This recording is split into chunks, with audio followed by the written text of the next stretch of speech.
ഓവരുവണ്ണം ചാനലിലേക്ക് സ്വാഗതം. നിഫ്റ്റി അങ്ങനെ 24,000 എന്ന് പറയുന്ന മാജിക്കൽ നമ്പർ ടച്ച് ചെയ്തു. ലാസ്റ്റ് വീക്ക് നിഫ്റ്റി എന്താ പറയുക, ഓരോ ദിവസവും നമ്മൾ ലാസ്റ്റ് 3 days നോക്കുകയാണെന്നുണ്ടെങ്കിൽ ഓരോ ദിവസവും കണ്ടിന്യൂസ് ആയിട്ട് പുതിയ ഹൈ അല്ലെങ്കിൽ ഓൾ ടൈം ഹൈ ക്രിയേറ്റ് ചെയ്യുമായിരുന്നു. അങ്ങനെ ഇപ്പം ലാസ്റ്റ് ഡേ 24,200 ഒക്കെ ടെസ്റ്റ് ചെയ്ത് ഒരു ചെറിയൊരു നെഗറ്റീവ് ക്ലോസിംഗ് ആണ് നമുക്ക് ഫ്രൈഡേ തന്നിട്ടുള്ളത്. നിഫ്റ്റി ബാങ്കിലോട്ട് പോകുകയാണെന്നുണ്ടെങ്കിലും ഓൾമോസ്റ്റ് സിമിലർ ആയിട്ടുള്ള മൂവ്മെന്റും വളരെ സ്ട്രോങ് ആയിട്ടുള്ള മൂവ്മെന്റ് ഒക്കെ നമുക്ക് കാണാൻ വേണ്ടി സാധിച്ചു. പക്ഷെ സ്മോൾ ക്യാപ്പിലോട്ടും മിഡ് ക്യാപ്പിലോട്ടും വരുമ്പം കമ്പാരിറ്റീവ്ലി എന്താ പറയുക, ഒരു വീക്ക്നെസ് ആണ് നമുക്ക് കാണാൻ വേണ്ടി സാധിച്ചത്. ഇല്ലെങ്കിൽ പല സ്റ്റോക്കുകളിലും നല്ല രീതിയിലുള്ള സെൽ ഓഫ് ആയിരുന്നു വന്നിട്ടുണ്ടായിരുന്നത്. നമുക്ക് ഇൻഡെക്സിൽ നോക്കുമ്പോൾ കാര്യമായിട്ടുള്ള മാറ്റമൊന്നും നമുക്ക് വന്നിട്ടില്ല എങ്കിലും majority mid cap small cap സ്റ്റോക്കുകളിൽ അത്യാവശ്യം നല്ല രീതിയിലുള്ള കറക്ഷൻസ് ഒക്കെ സ്റ്റാർട്ട് ചെയ്തിട്ടുണ്ടായിരുന്നു. ഇല്ലെങ്കിൽ ചെറിയ രീതിയിലൊക്കെയുള്ള സെല്ലിങ് വന്നിട്ടുണ്ട്. അത് സ്റ്റോക്ക് ഹോൾഡ് ചെയ്യുന്നവർക്ക് അത് വ്യക്തമായിട്ട് അറിയാം. അപ്പം മാർക്കറ്റ് വളരെ ഉയരത്തിലാണ് എന്ന് തന്നെ നമുക്ക് പറയാം. ലാർജ് ക്യാപ് സ്റ്റോക്കുകളാണ് ഇപ്പം നല്ല രീതിയിൽ പെർഫോം ചെയ്യുന്നത്. അതിൻ്റെ ഒരു പ്രധാന കാരണം എന്ന് പറയുന്നത് നേരത്തെ പറഞ്ഞതുപോലെ മാർക്കറ്റിലെ ഈ ഒരു ബുള്ളിഷ്നെസ് ആണ് നിഫ്റ്റിയിലും നിഫ്റ്റി ബാങ്കിലൊക്കെ ഉള്ളത്. ഇനി നമുക്ക് അടുത്ത ആഴ്ച കൺസിഡർ ചെയ്യാൻ പറ്റിയിട്ടുള്ള സ്റ്റോക്കുകളും അതേപോലെ തന്നെ ഇൻഡെക്സിന്റെ അനാലിസിസ് ഒക്കെ നമുക്ക് നോക്കാം.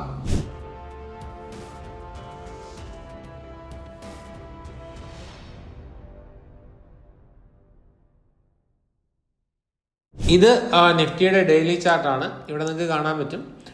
ഏകദേശം നമ്മളുടെ ട്യൂസ്ഡേ, ഈ ഒരു ട്യൂസ്ഡേ എന്താണ് ഹൈ ക്രിയേറ്റ് ചെയ്തതാണ്. അതിനുശേഷം വെനസ്ഡേയും തേഴ്സ്ഡേയും ഫ്രൈഡേയും പുതിയ ഹൈ ക്രിയേറ്റ് ചെയ്തു. വെള്ളിയാഴ്ച ഒഴികെ ബാക്കി 2 ദിവസം വളരെ പോസിറ്റീവിൽ തന്നെ ക്ലോസ് ചെയ്യാൻ വേണ്ടിയിട്ടും സാധിച്ചു. ഇനി ഇതിൽ നമ്മൾ പ്രത്യേകിച്ച് എടുത്തു പറയേണ്ടത് റിലയൻസിന്റെ റാലിയാണ്.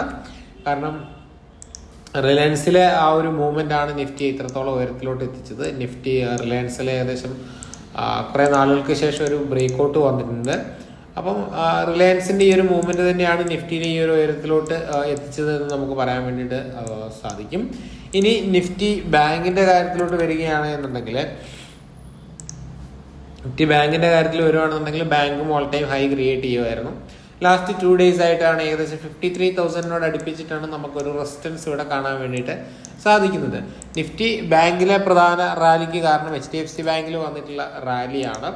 HDFC ബാങ്കിലോട്ട് വരുമ്പോൾ ഇവിടെ നിങ്ങൾക്ക് കാണാൻ പറ്റും, കഴിഞ്ഞ കുറച്ച് ദിവസങ്ങൾ കൊണ്ട് ഇല്ലെങ്കിൽ ആ ഒരു ഇലക്ഷൻ റിസൾട്ടിന്റെ അന്നത്തെ ലോയിൽ നിന്ന് നമ്മൾ ചെക്ക് ചെയ്യുകയാണെന്നുണ്ടെങ്കിൽ ഏകദേശം 18% റാലിയാണ് നമുക്ക് HDFC ബാങ്കിൽ കിട്ടിയിട്ടുള്ളത്.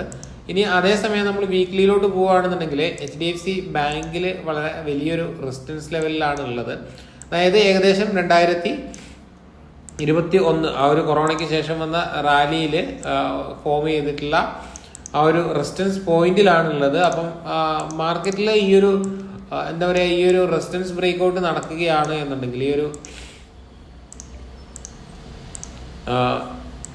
ഈ ഒരു റെസിസ്റ്റൻസ് ബ്രേക്ക്ഔട്ട് HDFCയിൽ വരികയാണ് എന്നുണ്ടെങ്കിൽ മാർക്കറ്റിൽ ഇനിയും ചിലപ്പം വലിയ രീതിയിലുള്ള റാലി കണ്ടിന്യൂ ചെയ്യാനുള്ള സാധ്യതയുണ്ട്. ബാങ്ക് നിഫ്റ്റിയിൽ സ്വാഭാവികമായിട്ടും റാലി വരും.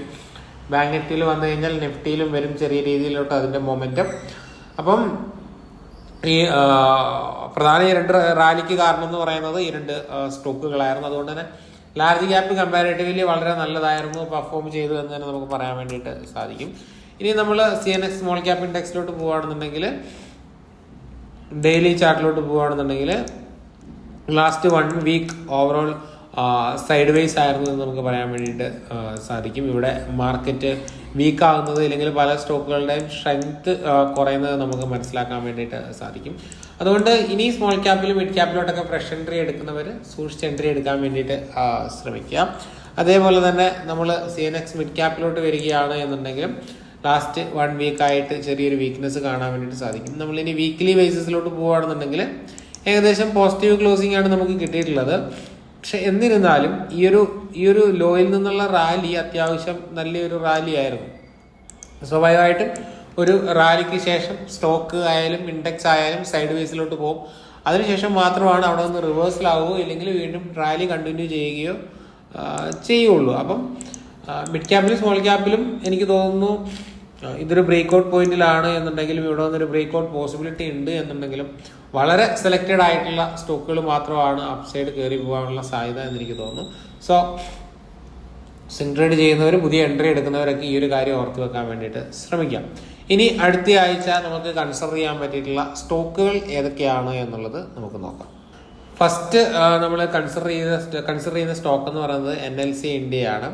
NLC ഇന്ത്യയുടെ വീക്ക്ലി ചാർട്ട് നമ്മൾ നോക്കുവാണെങ്കിൽ ഏകദേശം ഈ ഒരു 196 മുതൽ ഏകദേശം 2, ഞാൻ കുറച്ചും കൂടെ ബോൾഡ് ആക്കിയിട്ട് നിങ്ങൾക്ക് മനസ്സിലാകുന്നില്ല എന്നുണ്ടെങ്കിൽ മാർക്ക് ചെയ്യാം.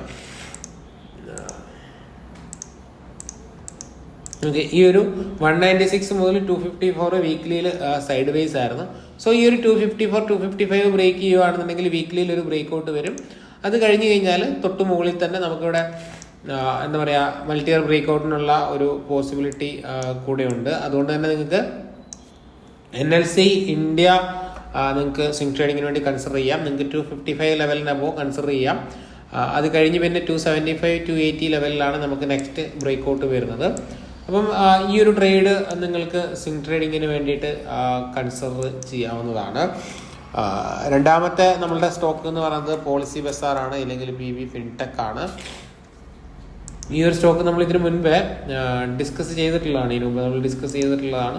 ഒന്നും കൂടെ നമുക്ക് നോക്കാം. ഈ ഒരു സ്റ്റോക്കിനെ സംബന്ധിച്ചിടത്തോളം വീക്ക്ലിയിൽ ഒരു പ്രധാന റെസിസ്റ്റൻസ് പോയിന്റ് ആണ് ഈ ഒരു പോയിന്റ്. ഓക്കെ, 1450 ഇല്ല 460 എന്നൊക്കെ പറയുന്നത് ആ സ്റ്റോക്കിനെ സംബന്ധിച്ചിടത്തോളം വീക്ക്ലിയിൽ വളരെ സ്ട്രോങ് ആയിട്ടുള്ള ഒരു റെസിസ്റ്റൻസ് സോൺ ആണെന്ന് നിങ്ങൾക്ക് മനസ്സിലാക്കാൻ വേണ്ടിയിട്ട് പറ്റും അല്ലേ. ഈ ഒരു ഏരിയയിലാണ് മാർക്കറ്റ് ഫസ്റ്റ് ഇത് സ്റ്റാർട്ട് ചെയ്തതിന് ശേഷം അവിടുന്ന് വീണത്. അതിനുശേഷം അവിടെ വന്നിപ്പോൾ മൾട്ടിപ്പിൾ ടൈം ടെസ്റ്റ് ചെയ്യുന്നു. സോ ആ ഒരു ലെവലിന് മുകളിൽ ബ്രേക്ക് ഔട്ട് വരികയാണ്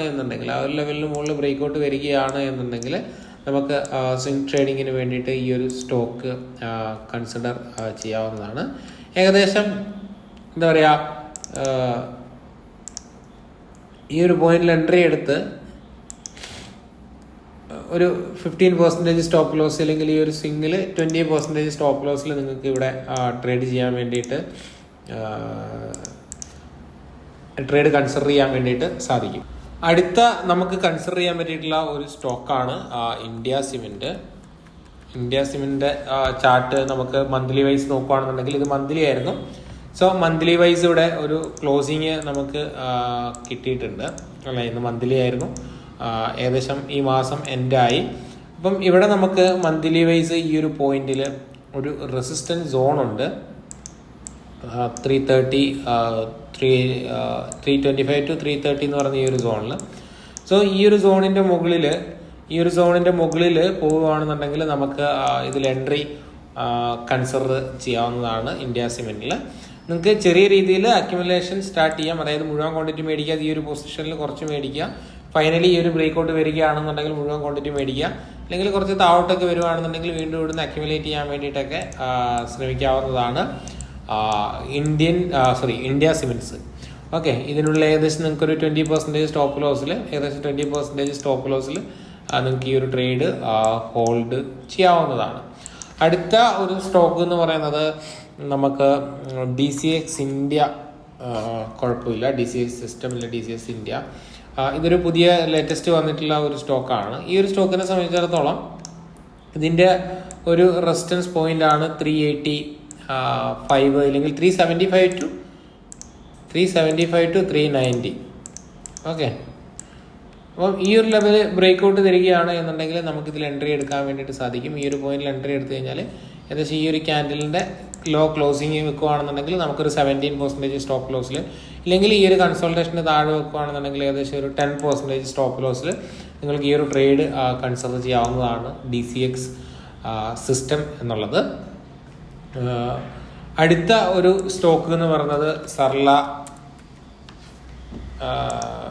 പോളിയാണ്. സോ ഈ ഒരു സ്റ്റോക്കിനെ സംബന്ധിച്ചിടത്തോളം ഈ ഒരു സ്റ്റോക്കിൻ്റെ ഒരു ബ്രേക്ക് ഔട്ട് പോയിന്റ് ആയിരുന്നു ഇതായിരുന്നു അതിൻ്റെ ഒരു പ്രധാന ബ്രേക്ക് ഔട്ട് പോയിന്റ് എന്ന് നമുക്ക് പറയാൻ വേണ്ടിയിട്ട് സാധിക്കും. ഓക്കെ, വോളിയം ആഡ് ചെയ്യാൻ മറന്നുപോയി. സോ എനിവേ ഇതായിരുന്നു അതിൻ്റെ ഒരു പ്രധാന റെസിസ്റ്റൻസ് പോയിന്റ് എന്ന് നമുക്ക് പറയാൻ വേണ്ടി സാധിക്കും. അവിടുന്ന് ഒരു ക്ലോസിങ് കിട്ടിയിട്ടുണ്ട്. സോ ഇവിടെ നിന്ന് നമ്മൾ ഈ ഒരു ക്യാൻഡിലിൻ്റെ താഴോട്ട് വെക്കുകയാണെന്നുണ്ടെങ്കിൽ ഏകദേശം ഒരു 20%, 22% സ്റ്റോപ്പ് ലോസിൽ നമുക്ക് ഇവിടെ എൻട്രി എടുക്കാൻ വേണ്ടിയിട്ട് പറ്റും. ഓക്കെ, ഏകദേശം ഇപ്പോഴത്തെ പ്രസൻ്റ്ലി ഇവിടെ നമുക്ക് എൻട്രി എടുക്കാൻ വേണ്ടിയിട്ട് സാധിക്കും. ഏകദേശം ഈ ഒരു പോയിന്റിൽ സ്റ്റോപ്പ് ലോസ് വെച്ചാൽ മതി. ഏകദേശം 20% സ്റ്റോപ്പ് ലോസിൽ നമുക്ക് എൻട്രി എടുക്കാൻ വേണ്ടിയിട്ട് പറ്റും. അതായത് ഏകദേശം 103 ഇപ്പോഴത്തെ പ്രൈസ്. സ്റ്റോപ്പ് ലോസ് വരുന്നത് ഒരു 82 ഇല്ലെങ്കിൽ 85 ഒക്കെ സ്റ്റോപ്പ് ലോസ് വെച്ചുകൊണ്ട് നിങ്ങൾക്ക് ഇതിൽ എൻട്രി എടുക്കാൻ വേണ്ടിയിട്ട് പറ്റും. വളരെ നല്ല ബ്രേക്ക്ഔട്ടാണ്. ഇവിടെ വോളിയം ഒക്കെ നല്ല രീതിയിൽ അക്യുമുലേറ്റ് ആകുന്നത് നിങ്ങൾക്ക് കാണാൻ വേണ്ടിയിട്ട് സാധിക്കും. അപ്പം നമ്മളിന്ന് പറഞ്ഞിട്ടുള്ളത് സർല പോളി പറഞ്ഞു, പിന്നെ DCX ഇന്ത്യ നമ്മൾ ഡിസ്കസ് ചെയ്തു. വോളിയം നല്ല രീതിയിലുണ്ട്, നല്ല സ്റ്റോക്സ് ആണ്. പിന്നെ ഏതാണ് Sarla poly, DCX India, NLC India, പിന്നെ ഏതാണ് NLC ഇന്ത്യ, ഇന്ത്യ സിമെന്റ്, പിന്നെ PB fintech, policy Bazar.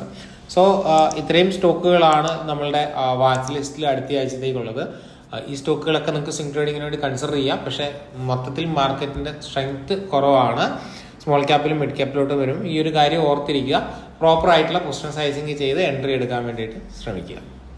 Video കണ്ട എല്ലാവർക്കും നന്ദി.